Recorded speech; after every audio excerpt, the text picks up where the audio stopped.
நூல் இதில் போடணும் ஃபஸ்ட்டு. எதில்?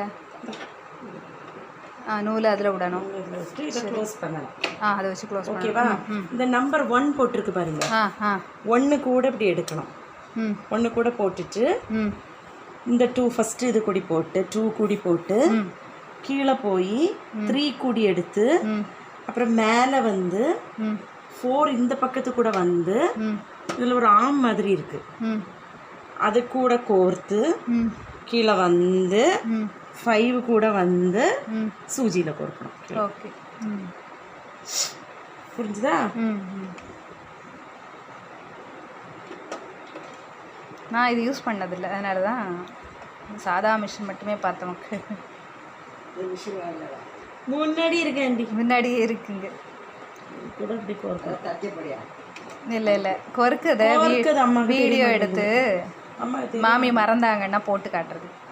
சரி, அவ்வளோதான். இதில் வச்சு ஸ்டிச் பண்ணிட வேண்டியதான். ஆமாம், பாபினுக்கு என்ன பண்ணணும்னா இந்த 1 கூட கோர்க்காம இதுலேயே தான் நூல், ஒரு நூல். அதை வேணா நான் ஒன்று காட்டுறேன். தையல் மிஷின்.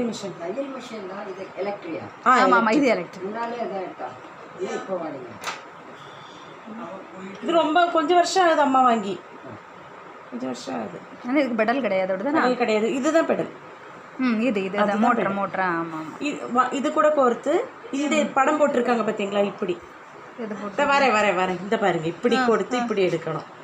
இதான் பாபினா? பொடிசா இருக்கு பாபி. இல்லை இருமா.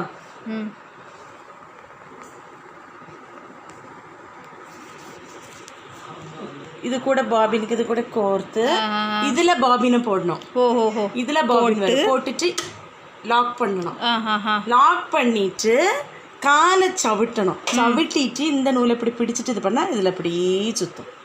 சரி. புரியுதா? புரியுது. 1 கூட கொடுக்காம இந்த ஸ்க்ரூ கூடி கொடுத்து எடுக்கணும். இந்த படம் போட்டிருக்காங்க பார்த்தா இப்படி வளைச்சு கொடுத்து இதில் இது வந்து இப்படி விழுந்துச்சுன்னா இங்கே தைக்காது. சரி. இப்படி இந்த பாபினை இங்கே போட்டு இதை லாக்கை ரிலீஸ் பண்ணணும். ரிலீஸ் பண்ணிட்டு காலை இப்படி பிடிச்சிக்கிட்டு இது பண்ணாங்கன்னா அதில் நூல் கோத்துரும். சரி.